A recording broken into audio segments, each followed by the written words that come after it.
ನಮಸ್ಕಾರ. ಎಲ್ಲರಿಗೂ ದಸರಾ ಹಬ್ಬದ ಶುಭಾಶಯಗಳು. ಬನ್ನಿ ಎಲ್ಲರೂ ನಮ್ಮನೆ ಬೊಂಬೆ ನೋಡೋಣ. ಇದು ಅಭಯಾರಣ್ಯ, ಆನೆಗಳಿದೆ, ಎಚ್ಚರಿಕೆ ಅಂತ ಬೋರ್ಡ್ ಹಾಕಿದ್ದೀನಿ. ಯಾಕಂದ್ರೆ ಆನೆಗಳು ಇದೆ ತುಂಬಾ, ಅದಕ್ಕೋಸ್ಕರ ಇದನ್ನ ನಮ್ಮ ತಮ್ಮ ಮಾಡಿಕೊಟ್ಟಿರೋದು.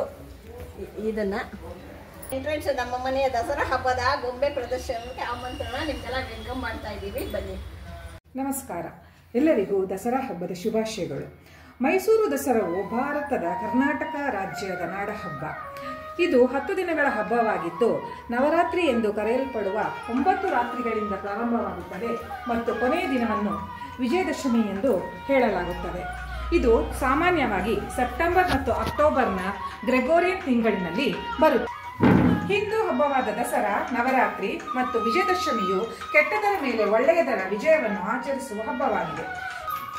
ಹಿಂದೂ ದಂತಕಥೆಗಳಲ್ಲಿ ದೇವಿ ಚಾಮುಂಡೇಶ್ವರಿ, ದುರ್ಗಾ ರಾಕ್ಷಸ ಮಹಿಷಾಸುರನನ್ನು ಕೊಂದಿದ್ದ ದಿನವನ್ನಾಗಿ ಆಚರಿಸಲಾಗುತ್ತದೆ. ಮಹಿಷಾಸುರ ರಾಕ್ಷಸನಾಗಿದ್ದು ದೇವಿಯು ಮಹಿಷಾಸುರನನ್ನು ವಧಿಸಿದ್ದರಿಂದ ನಗರಕ್ಕೆ ಮೈಸೂರು ಎಂದು ಹೆಸರು ಬಂದಿತು.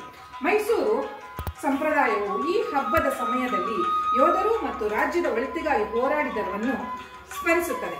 ಧಾರ್ಮಿಕವಾಗಿ ರಾಜ್ಯದ ಕತ್ತಿ, ಆಯುಧಗಳು, ಆನೆಗಳು, ಕುದುರೆಗಳು ಮತ್ತು ಹಿಂದೂ ದೇವಿ ದೇವತೆಯೊಂದಿಗೆ ಅವಳ ಯೋಧ ರೂಪದಲ್ಲಿ ಪ್ರಧಾನವಾಗಿ ವಿಷ್ಣು ಅವತಾರವಾದ ರಾಮನನ್ನು ಪೂಜಿಸುವುದು ಮತ್ತು ಪ್ರದರ್ಶಿಸಲಾಗುತ್ತದೆ. ಸಮಾರಂಭಗಳಲ್ಲಿ ಮತ್ತು ಪ್ರಮುಖ ಮೆರವಣಿಗೆಗಳಲ್ಲಿ ಸಾಂಪ್ರದಾಯಿಕವಾಗಿ ಮೈಸೂರು ರಾಜರು ಅಧ್ಯಕ್ಷತೆಯನ್ನು ವಹಿಸುತ್ತಾರೆ. ಮೈಸೂರು ನಗರವು ದಸರಾ ಹಬ್ಬವನ್ನು ವೈಭವ ಮತ್ತು ವಿಜೃಂಭಣೆಯಿಂದ ಆಚರಿಸುವ ಸಂಪ್ರದಾಯವನ್ನು ಹೊಂದಿದೆ. ಮೈಸೂರಿನಲ್ಲಿ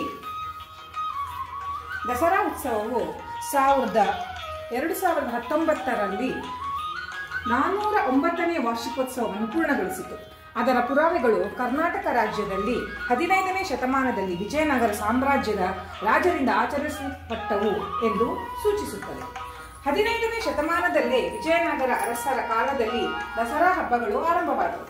ಈ ಉತ್ಸವವು 14ನೇ ಶತಮಾನದ ವಿಜಯನಗರ ಸಾಮ್ರಾಜ್ಯದಲ್ಲಿ ಐತಿಹಾಸಿಕ ಪಾತ್ರವನ್ನು ವಹಿಸಿದೆ. ಅಲ್ಲಿ ಇದನ್ನು ಮಹಾನವಮಿ ಎಂದು ಕರೆಯಲಾಗುತ್ತಿತ್ತು ಮತ್ತು ಹಂಪಿಯ ಹಜಾರರಾಮ ದೇವಾಲಯದ ಹೊರ ಗೋಡೆಯ ಪರಿಹಾರ ಕಲಾಕೃತಿಗಳಲ್ಲಿ ಉತ್ಸವಗಳನ್ನು ತೋರಿಸಲಾಗಿದೆ. ಉತ್ಸವಗಳು ವಿಶೇಷ ದರ್ಬಾರ್ ಒಳಗೊಂಡಿತ್ತು. ಇದು 1805ರಲ್ಲಿ 3ನೇ ಕೃಷ್ಣರಾಜ ಒಡೆಯರ್ ಆಳ್ವಿಕೆಯಲ್ಲಿ ರಾಜನು ದಸರಾ ಸಮಯದಲ್ಲಿ ಮೈಸೂರು ಅರಮನೆಯಲ್ಲಿ ವಿಶೇಷ ದರ್ಬಾರ್ ನಡೆಸುವ ಸಂಪ್ರದಾಯವನ್ನು ಪ್ರಾರಂಭಿಸಿದರು.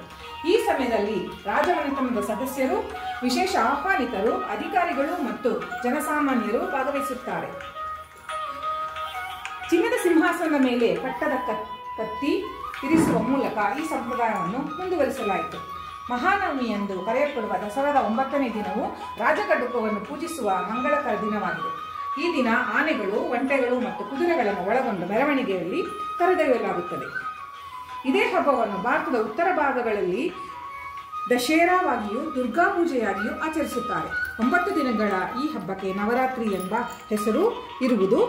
ಆಯುಧ ಪೂಜೆ, ವಿಜಯದಶಮಿಗಳನ್ನೊಳಗೊಂಡ ಹಲವು ದಿನಗಳ ಹಬ್ಬ ದಿನಾಚರಣೆ ಕರ್ನಾಟಕ ರಾಜ್ಯದಲ್ಲಿ, ಅದರಲ್ಲೂ ಮೈಸೂರು ಪ್ರಾಂತ್ಯದಲ್ಲಿ ವಿಶೇಷವಾಗಿ ಆಚರಿಸಲಾಗುತ್ತದೆ.